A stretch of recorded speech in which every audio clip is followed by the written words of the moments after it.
Hi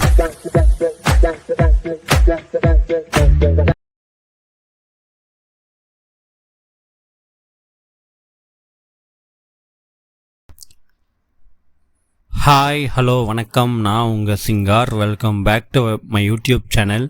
so இன்றைக்கி நம்ம இந்த வீடியோவில் என்ன பார்க்க போகிறோம்னா, ரீசெண்டாக அமேசான் ப்ரைம் வீடியோவில் ரிலீஸ் ஆன சூப்பர் ஸ்டார் ரஜினிகாந்தோடைய கூலி படத்தோடைய ரிவ்யூ தான் நம்ம இந்த வீடியோவில் பார்க்க போகிறோம். கூலி இந்த படத்தோடைய ஒன்லைன் ஸ்டோரி என்னன்னா, சூப்பர் ஸ்டார் ரஜினிகாந்த் வந்து தேவா மேன்ஷன் அப்படின்ற ஒரு மேன்ஷனை நடத்திட்டு இருக்காரு தமிழ்நாட்டில்.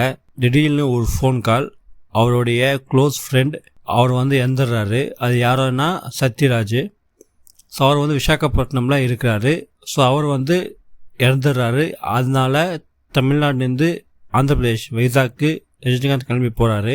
ஸோ அங்கே போய் பார்த்ததுக்கப்புறம் அவருக்கு ஒரு விஷயம் புரியுது, இது நேச்சுரல் டெத் கிடையாது, அதாவது இது வந்து இயற்கையான ஒரு மரணம் கிடையாது. ஸோ தன் நண்பனை யாரோ கொலை பண்ணிட்டாங்க அப்படின்ற ஒரு சந்தேகம் வந்து அங்கே போனதுக்கப்புறம் ரஜினிகாந்துக்கு உண்டாகுது. ஸோ அதை பற்றி விசாரிக்கும்போது அவர் கன்ஃபார்ம் பண்ணுற ஒரே ஒரு விஷயம் வந்து, இது நார்மல் டெத் இல்லை, ஸோ இது வந்து ஒரு கொலை தான் அப்படின்றது அவர் வந்து கன்ஃபார்ம் பண்ணுறாரு. அவருக்கு வந்து தெரியுது. ஸோ அப்படி இருக்கிற பட்சத்தில் தான் நண்பனை யார் கொலை பண்ணா, எதுக்கு கொலை பண்ணார், கொலை பண்ணது யார் அப்படின்றது தெரிஞ்சுக்கிற அந்த முயற்சியில் சூப்பர் ஸ்டார் ரஜினிகாந்த் வந்து இறங்குறாரு. அதுக்கப்புறம் என்ன ஆச்சு, யார் வந்து சத்யராஜ் கொன்னாங்க, எது கொன்னாங்க, அப்படி உயிர் நண்பனை கொன்ன அந்த பர்சன்ஸை ரஜினிகாந்த் என்ன பண்ணார் அப்படின்ற ஓவரால் ஒரு இதுதான் வந்து இந்த கூலி படத்துடைய ஓவரால் ஆன்லைன் ஸ்டோரின்னு சொல்லலாம். எனக்கு வந்து இந்த படம் அந்த அளவுக்கு பிடிக்கல. ரொம்ப ஒரு பிலோ ஆவரேஜான ஒரு ஃபிலிம் தான் இந்த கூலி எனக்கு. அதுக்கு முக்கியமான காரணம் வந்து இந்த படத்தை எதிர்த்த விதம் தான் நான் சொல்லுவேன். ஏன்னா ஒரு படத்துக்கு ஸ்டோரி நம்ம என்ன எடுக்கிறோன்றது எவ்வளோ முக்கியமோ, அது ஆடியன்ஸ்க்கு நம்ம எப்படி ப்ரெசென்ட் பண்ணுறோன்றது ரொம்ப முக்கியமான ஒரு விஷயம். அப்படி பார்த்துக்கிட்டிங்கன்னா இந்த படத்தோடைய ஸ்டோரி ஓகே, பட் இந்த படத்தை ஓவராலாக ப்ரெசென்ட் பண்ண விதம் தான் வந்து அந்த அளவுக்கு ஒரு சூப்பர் அப்படி சொல்ல முடியல. எதுவுமே வந்து ஓகே ஜஸ்ட் லைக் அப்படின்ற மாதிரி தான் இருந்துச்சு ஆட்டம். எதுவுமே வந்து ப்ராப்பர் செட்டப்ஸ் கிடையாது. பட் அவங்க கொடுத்த எலிவேஷன்ஸ் ஆகட்டும், அவங்க கொடுத்த ஒரு கேரக்டர் இன்ட்ரடக்ஷன்ஸ், அந்த சீன்ஸ் எல்லாம் நல்லா இருந்துச்சு. பட் அதுக்கான ஓவரால் உள்ளே இறங்கி பார்த்தா அதில் ஒன்றுமே இருக்க மாட்டேங்குது. முக்கியமான விஷயம் சொல்லப்போனால் வந்து வில்லன் கேரக்டர் எடுத்துக்கலாம். முக்கியமாக வந்து சைமன், அவங்க வந்து ஹார்பரில் லீஸ் எடுத்து ஹார்பரில் ஒர்க் பண்ணிகிட்டு இருப்பாங்க, அங்கே இருப்பாங்க. பட்டு அவங்க வந்து நிறைய தப்புங்கள் பண்ணுவாங்க. அந்த தப்புங்கள் எல்லாமே யாருக்குமே தெரியாத மாதிரி, ஏன்னா அவங்க கூட்டத்தில் இருக்கிற அவங்களுக்கே மட்டும்தான் தெரியும் அவங்க என்ன பண்ணுறாங்க, என்ன க்ரைம்ஸ் பண்ணுறாங்கன்னுட்டு. பட் அதை தாண்டி வெளியே இருக்கிற யாருக்குமே எதுவுமே தெரியாது. ஆனால் சூப்பர் ஸ்டார் வந்தோடனே அவர் மட்டும் எல்லாம் தெரிஞ்சிடும், ஏன்னா அவர் ஹீரோ அப்படின்றதுனால. ஸோ அதே மாதிரி பார்த்தீங்கன்னா ஹீரோ இருப்பார், அவர் வந்து மேன்ஷன் நடத்துகிற மாதிரி காட்டுவாங்க. பட் அதுக்குள்ளே பார்த்தீங்கன்னா ஒரு 18 பேர் அவங்களுக்குள்ளே ஒரு கேங்காக இருப்பாங்க. அவங்க வந்து ஒரு விஷயம் பண்ணுற மாதிரி இருக்கும்.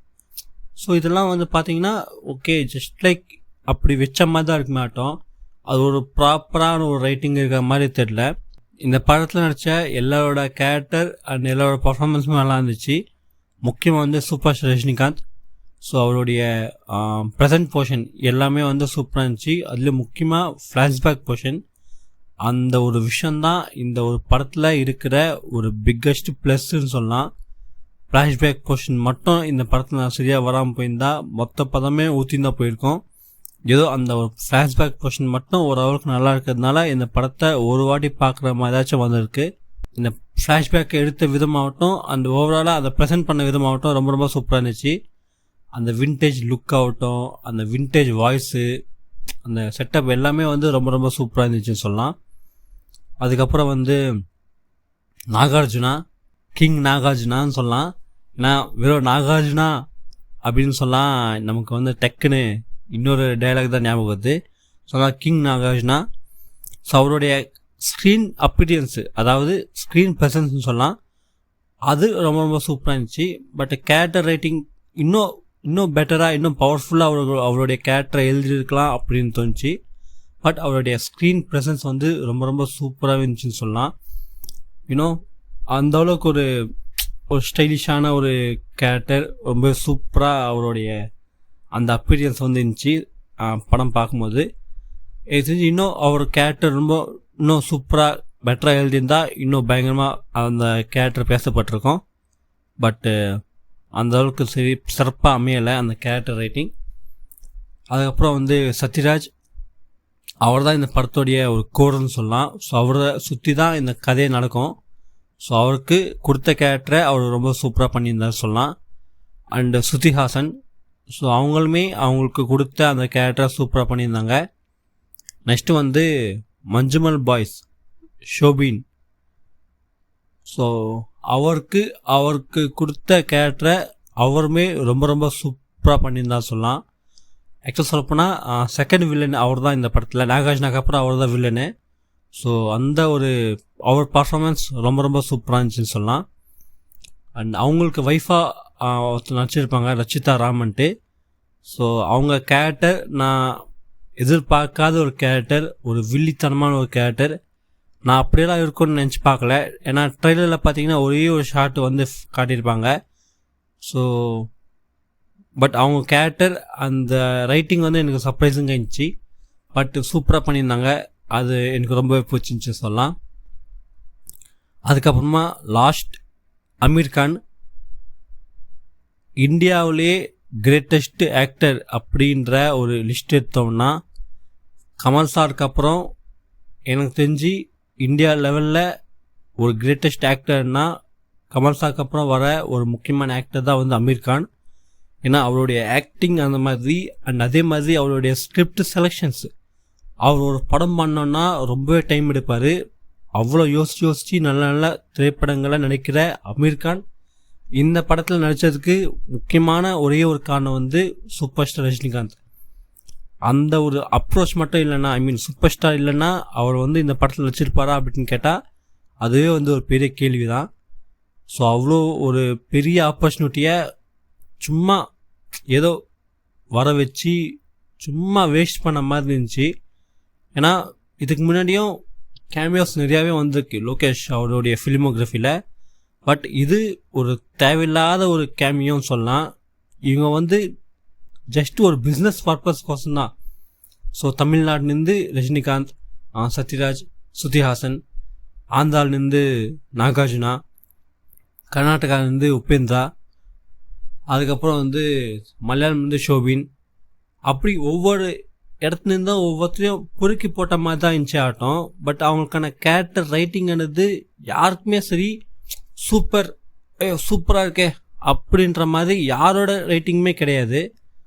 அண்டு அதில் முக்கியம் பார்த்தீங்கன்னா 2 பேர் சொல்லலாம், அமீர் கான் அண்ட் உபேந்திரா. இவங்க 2 பேருமே வேஸ்ட்டாக சொல்லி இந்த படத்தில் நடிச்சிருக்கவே தேவையில்லை. பட் ஓன்லி ஃபார் சூப்பர் ஸ்டாருக்காக தான் நடித்தாங்க. ஸோ அப்படி வரப்போ அவங்களுக்கு கொஞ்சமாவது ஜஸ்டிஃபை பண்ணுற மாதிரி அவங்களுக்கு ரேட்டிங் இருந்திருந்தால் இன்னும் கொஞ்சம் பெட்டராக இருந்திருக்கும். ஸோ டோட்டலி ஃபெயில் ஆகிட்டார் இந்த படத்தில் லோகேஷ். அண்ட் அமீர் கான் அவருடைய ஸ்க்ரீன் ப்ரெசன்ஸ் வந்து ஏதோ வந்தார் போனார் அப்படி வேணால் சொல்லலாம். ஸோ அவருடைய ரேட்டிங் வந்து அந்தளவுக்கு பெருசாக இல்லை. அண்ட் அதே மாதிரி தான் உபேந்திராலாம் எவ்வளோ கிரேட்டஸ்ட்டு டைரக்டர் அண்ட் எவ்வளோ கிரேட் ஆக்டர். ஸோ அவரையுமே வந்து சும்மா கூட்டிகிட்டு வந்து பேருக்கு ஒரு 2 ஃபைட்டு வச்சு அமுச்சு விட்ட மாதிரி இருந்துச்சு. அவருமே வந்து கேரக்டர் ரைட்டிங் அது வந்து ரொம்ப பெருசாக இல்லை. ஸோ இதான் ஒவ்வொரு ஸ்டேட்லேருந்து ஒவ்வொருத்தரும் பொறுக்கி போட்டு ஒரு களி கிண்ணா எப்படி இருக்குமோ அந்த மாதிரி கிண்டி வச்ச மாதிரி தான் இருந்துச்சு இந்த படம். அண்ட் அதே மாதிரி அனிருத்தோடைய songs and background music, so அது நல்லா இருந்துச்சு. சாங்ஸ் ஆல்ரெடி ஒரு பிளாக் பஸ்டர் ஹிட்டு படம் எழுதுறதுக்கு முன்னாடியே. அண்ட் இந்த படத்தில் வந்த பேக்ரவுண்ட் மியூசிக்குமே எல்லாமே நல்லா இருந்துச்சுன்னு சொல்லலாம். ஸோ இந்த படம் ஒரு எல்சியூக்குள்ளே வராது அப்படின்றது முன்னாடியே சொல்லிகிட்டே வந்தாங்க. இருந்தாலும் இந்த படத்துக்கு வந்து ஹைப் வந்து ரொம்பவே அதிகமாச்சு. அதுக்கு முக்கியமான ஒரே ஒரு காரணம் வந்து இந்த வருஷம் தமிழ் சினிமாவில் பெரிய ஹீரோக்கள் படம் அப்படின்ற சொன்ன எந்த படமுமே வந்து ஹிட் ஆகவே இல்லை. பிளாக் பஸ்டர் ஹிட்டுன்னு சொல்கிறேன். ஸோ எல்லாமே ஒரு ஆவரேஜோ இல்லைனா ஒரு ஜஸ்ட் ஹிட்டோ இல்லைனா ஃப்ளாப் ஃப்ளாப் அப்படி தான் ஆச்சு ஆட்டம். எதுவுமே வந்து ஒரு பிளாக் பஸ்டர் ஹிட் அப்படின்னு சொல்கிற மாதிரி எதுவுமே அமையலை இந்த வருஷம். ஸோ அப்படி இருக்கிற பட்சத்தில் ஃப்ளாப்பே கொடுக்காத டைரக்டர் ஒரு பெரிய கேஷ் அண்ட் க்ரூவோடு சேரும்போது ஆட்டோமேட்டிக்காக அந்த படத்துக்கு ஹைப் அப்படின்றது ஏறதான் செய்யும், எக்ஸ்பெக்டேஷன்ஸ் வைக்க தான் செய்வாங்க. ஸோ படம் நல்லா இல்லாத பட்சத்தில், நல்லா எடுக்காத பட்சத்தில், படம் நல்லா இல்லைன்னா நல்லா இல்லை அவ்வளோதான். ஸோ நீங்கள் எக்ஸ்பெக்டேஷன்ஸ் இல்லாமல் பாருங்கள், அப்போ தான் உங்களுக்கு பிடிக்கும் அப்படின்றது சொல்கிறது வந்து எனக்கு ஒரு ஒரு ஒரு பொய்யாக இருக்குது. யூனோ இவங்களே எக்ஸ்பெக்டேஷன்ஸை ஏற்றுவாங்களாம், பட்டு திருப்பி படம் இல்லாத பட்சத்தில் எக்ஸ்பெக்டேஷன்ஸ் ஏன் வச்சுன்னு பார்க்குறீங்க, எக்ஸ்பெக்டேஷன்ஸ் வைக்காமல் பாருங்கள், கண்டிப்பாக உங்களுக்கு படம் பிடிக்கும்னுட்டு. ஆக்சுவலி இந்த படத்துக்கு எக்ஸ்பெக்டேஷன்ஸ் அதிகமாக இருந்துச்சு, பட் இந்த படத்துடைய ட்ரெய்லர் எப்போ வந்துச்சோ அப்போவே பாதி பேருக்கு எக்ஸ்பெக்டேஷன்ஸ் போச்சு. ஏன்னா அந்த படத்துடைய ட்ரெய்லர் கட் பார்த்தீங்கன்னா அவ்வளோ சூப்பராக அப்படின்ற மாதிரி இருக்காது, ஒரு ஜஸ்ட்டு நார்மலான ஒரு ட்ரெய்லர் கட்டாக தான் இருக்கும். பட் இருந்தாலும் நம்ம ஆளுங்க வந்து நிறைய ஹைப் வச்சுட்டாங்க. ஸோ என்ன பண்ணுறது, ஒரு பேக் டு பேக் வந்து ஹிட் கொடுத்த ஒரு டைரக்டர் கிட்டேருந்து ஒரு ப்ராடக்ட் வருதுன்னா அது கண்டிப்பாக வந்து ஒரு ஓகே இந்த படமும் ஒரு சூப்பரான ஒரு படமாக தான் இருக்கும் அப்படின்ற மாதிரி இருக்கும். அண்ட் அதுக்கு முன்னாடி வந்து படம் ரிலீஸுக்கு முன்னாடி லோகேஷன் நிறைய இன்டர்வியூஸ் கொடுத்துருப்பாரு. என்னென்னா, ஸோ நான் இந்த 2 வருஷமே பார்த்தீங்கன்னா இந்த ஒரு படத்தை மட்டும்தான் வந்து ஃபோக்கஸ் பண்ணியிருக்கேன், என்னுடைய 2 இயர்ஸ் லைஃப் நான் என்ன பண்ணேன்னா இந்த படம் தான், கூலி தான். இந்த படம் வந்து 1000 கோடி அடிக்குமா அடிக்காதா அப்படின்றது எனக்கு தெரியாது, ஆனால் இந்த படத்தை கொடுத்து பார்க்குற 150 ரூபாய்க்கு சம வர்த்தாக இருக்கும், இப்படியெல்லாம் படத்துக்கு முன்னாடி பேசிட்டு படம் ரிலீஸ் ஆனதுக்கப்புறம் நல்லா இல்லாத பட்சத்தில் நீங்கள் ஹைப் வச்சு பார்க்காதீங்க, ஹைப் வச்சுருந்தா என்னால் வந்து ஒன்றும் பண்ண முடியாது. அதே மாதிரி என்னுடைய ஒரு என்ன சொல்கிறது, 1000 பேர் பார்க்குறாங்கன்னா 1000 பேருக்கு ஏற்ற மாதிரி இமேஜினேஷன் என்ன படம் எடுக்க முடியாது, நான் என்ன இமேஜினேஷன் பண்ணி எழுதுனா அதுதான் என்ன எடுக்க முடியும்ன்றாங்க. ஸோ அது ஓகே, 1000 பேர் நினைக்கிறாங்கன்னா 1000 பேர் நினச்சிருந்து ஒரே வார்த்தை எடுக்க முடியாது, நமக்கு என்ன வருதோ நம்ம என்ன யோசிச்சு எழுதுறோமோ அதான் எடுக்க முடியும். பட் அது அந்த 1000 பேருக்கு சாட்டிஸ்ஃபை பண்ணுற மாதிரி ஓரளவுக்காச்சும் எடுக்கணும் அப்படின்னு தான் நாங்கள் எல்லாமே சொல்லுது. அண்ட் இன்னும் ஒரு சின்ன ஒரு கான்ட்ரவர்சி வந்து போயிருந்துச்சு. என்னன்னா, ஸோ இந்த 9 வருஷத்தில் நான் வந்து 6 படம் பண்ணியிருக்கேன், நான் தமிழ் சினிமாக்காக எவ்வளோ கான்ட்ரிபியூட் பண்ணியிருக்கேன் அப்படின்ற மாதிரி சொன்னதாக ஒரு ஒரு சின்ன ஒரு விஷயம் போயிருந்துச்சு. ஸோ இந்த ஒரு விஷயம் நான்லாம் சினிமாக்காக எவ்வளோ விஷயம் கான்ட்ரிபியூட் பண்ணியிருக்கேன் தெரியுமா அப்படின்ற ஒரு விஷயம் இருக்கு இல்லையா, இது ஆல்ரெடி பிலிப் அவங்க வந்து சொல்லியிருப்பாங்க. என்னென்னா, இந்த சினிமாவை பொறுத்த வரைக்கும் நான் சினிமாவுக்காக எவ்வளோ விஷயங்கள் பண்ணியிருக்கேன் தெரியுமா அப்படின்றதுக்கு சொல்கிறதுக்கு உரிமையோட இருக்கிற ஒரே ஒரு பர்சன், தகுதி இருக்கிற ஒரே ஒரு பர்சன் திரு கமல்ஹாசன் அவர் தான். ஏன்னா அவர் பண்ணாத கான்ட்ரிபியூட்டா, அவர் பண்ணாத விஷயங்களா சினிமா பொறுத்த வரைக்கும். ஸோ அவர் மட்டும்தான் சொல்ல முடியும் நான் சினிமாக்காக எவ்வளோ விஷயங்கள் பண்ணியிருக்கேன் தெரியுமா அப்படின்ட்டு. அவரை தாண்டி வேறு யாராலுமே சொல்ல முடியாது நான் சினிமாக்காக எவ்வளோ பண்ணியிருக்கேன்னுட்டு.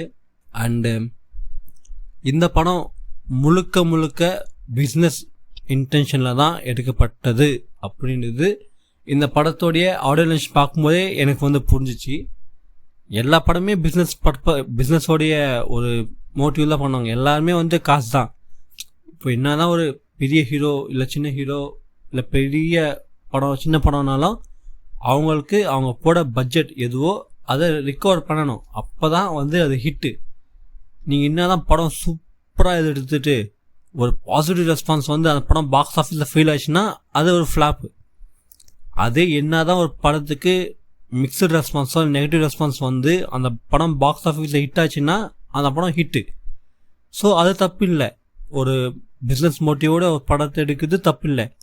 பட் அதுக்கேற்ற மாதிரி கொஞ்சமாச்சும் ப்ராப்பராக ரைட்டிங் இருக்கணும், ஒரு ப்ராப்பரான ஃபிலிமாக இருக்கணும். இவங்களோட மோட்டிவே ஒன்றே ஒன்று தான். அதில் முக்கியமாக பார்த்தீங்கன்னா சன் பிக்சர்ஸ் அண்ட் ரஜினிகாந்த் இவங்க 2 பேருக்கு ஒரே ஒரு மோட்டிவ் தான். சன் பிக்சர்ஸ் பொறுத்த வரைக்கும் என்னுடைய ப்ரொடக்ஷன் ஹவுஸில் வர தமிழ் படம் முதல் 1000 கோடி அடிக்கணும் அப்படின்றது குட், அது ரொம்பவே நல்ல விஷயம், அதை நான் அப்ரிஷியேட் பண்ணுவேன். ஏன்னா அப்படி ஒரு மோட்டிவாக இருக்க சொல்ல அவங்க கண்டிப்பாக நிறைய பட்ஜெட் வந்து அந்த படத்துக்கு ஒதுக்குவாங்க, இன்னும் அந்த படத்தை சூப்பராக வரத்துக்கு என்னென்ன பண்ணணுமோ அது எல்லாமே பண்ணுவாங்க. அப்போது அந்த படம் வரத்துக்கான வாய்ப்பு இருக்குது. இந்த பக்கம் பார்த்தீங்கன்னா சூப்பர் ஸ்டார் ரஜினிகாந்த், அவரை பொறுத்த வரைக்கும் நான் நடித்த படம் தான் தமிழ் சினிமாவில் முதல் 1000 கோடி அடிக்கணும்னுட்டு. அதுவுமே தப்பு இல்லை. ஏன்னா நம்ம ஒரு நல்ல கதையை தேர்ந்தெடுத்து ஒரு நல்ல ஒரு டைரக்டரோட நல்ல படத்தை கொடுத்தா அது நல்லா இருக்கிற பட்சத்தில் அந்த படம் பெரிய ஹிட் ஆகும். அப்போது அந்த படம் வந்து 1000 கோடி அடிக்கிறதுக்கு வாய்ப்பு இருக்குது.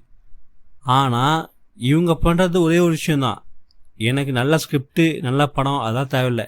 எனக்கு தேவை என்ன, 5 ஸ்டேட்லேருந்து 5 பேர், அதாவது தமிழ்லேருந்து ஒருத்தர், தெலுங்குலேருந்து ஒருத்தர், ஹிந்திலேருந்து ஒருத்தர், கன்னடலேருந்து ஒருத்தர், மலையாளம்னு ஒருத்தர், 5 ஸ்டேட்லேருந்து 5 பேரை தூக்கின்னு வந்தோமா, கிண்டுணுமா, தமிழ் ஆடியன்ஸ் ஸ்டைலில் கொட்டணுமா. அது நல்லா இருக்கிற பட்சத்தில் ஹிட் ஆகும், நல்லா இல்லைன்னா ஃப்ளாப் ஆகும்.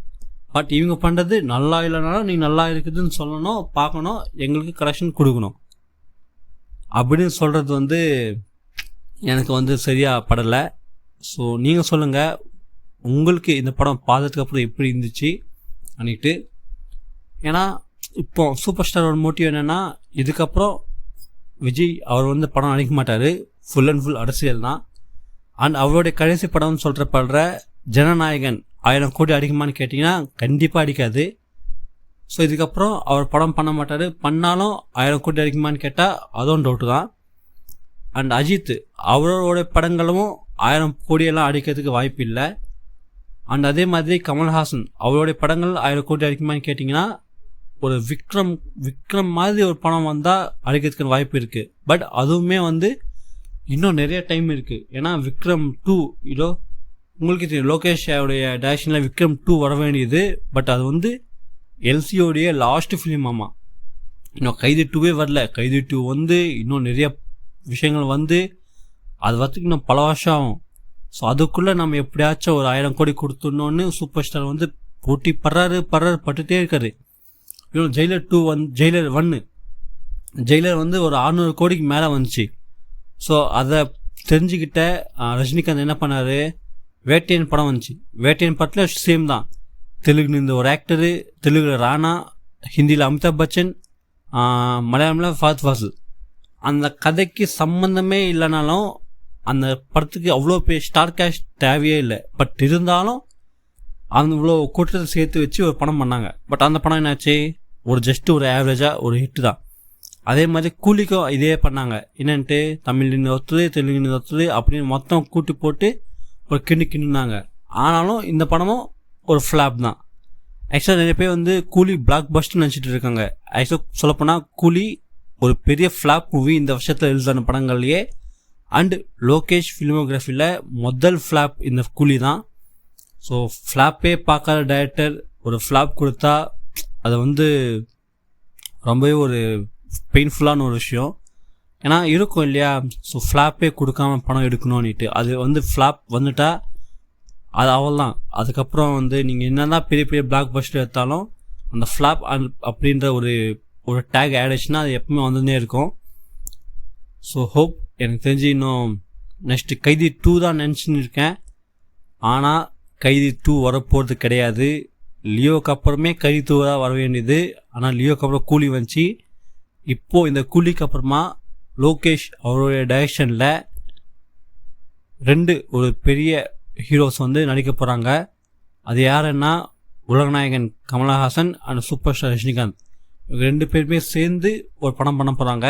அந்த படத்துக்கு டைரக்டராக லோகேஷ் பண்ண போகிறாரு. ஸோ திருப்பி இவங்க வந்து கிண்ட ஆரம்பிச்சிட்டாங்க. ஏன்னா ஒரு பெரிய 2 லெஜெண்ட்ஸ் ஒன்றா சேரும்போது அதுக்கான எக்ஸ்பெக்டேஷன்ஸ் அதிகமாகவும் பிஸ்னஸ் அதிகமாகவும். ஸோ அந்த படம் நல்லா இருக்கிற பட்சத்தில் 1000 கோடி அடிக்கலாம், நல்லா இருக்கிற பட்சத்தில் கூலி மாதிரி ஆகலாம். ஸோ வெயிட் பண்ணி பார்க்கலாம். ஸோ இவங்களோட மோட்டிவே நம்ம இந்த டைம் பீரியடில் இருக்கிறோம், நம்ம டைம் பீரியட்லேயே நம்ம அச்சிடணும். நமக்கு அப்புறம் ஜென்ரேஷன் பற்றி நமக்கு கவலை இல்லை. ஆனால் நம்ம தான் அடிக்கணும் 1000 கோடி அப்படின்ற அந்த பிஸ்னஸ் மோட்டிவ்லேயே வந்து இவங்க படம் பண்ணுறாங்க.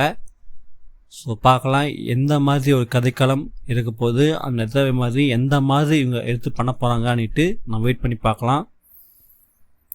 ஆல்ரெடி 20 மினிட்ஸ் மேலே ஆயிடுச்சு. ஸோ நம்ம இதுக்கு மேலே ரொம்ப பேச வேணாம். ஸோ நீங்கள் சொல்லுங்கள், உங்களுக்கு இந்த கூலி படம் எப்படி இருந்துச்சு, நீங்கள் இந்த கூலி படத்தை பார்த்தீங்களா இல்லையான்னுட்டு, பார்த்துருந்தா எப்படி இருந்துச்சுன்னு கீழே கமெண்ட் செக்ஷன் தெளிவுபடுத்திக்கோங்க. பார்க்காத பட்சத்தில் இந்த கூலி படம் வந்து இப்போது அமேசான் ப்ரைம் வீடியோவில் ஸ்ட்ரீம் ஆகுது, செக் பண்ணி பாருங்கள். அண்டு இந்த வீடியோ உங்களுக்கு பிடிச்சிருந்தா லைக் பண்ணிக்கோங்க, உங்கள் ஃப்ரெண்ட்ஸ் அண்ட் ஃபேமிலிக்கு ஷேர் பண்ணிக்கோங்க. அதே மாதிரி இந்த வீடியோவை பார்த்ததுக்கப்புறம் உங்களுக்கு பிடிச்சிருந்தா என்னோடய சேனலை சப்ஸ்கிரைப் பண்ணிக்கோங்க, பக்கத்தில் இருக்க பெல் ஐக்கான் கிளிக் பண்ணிக்கோங்க.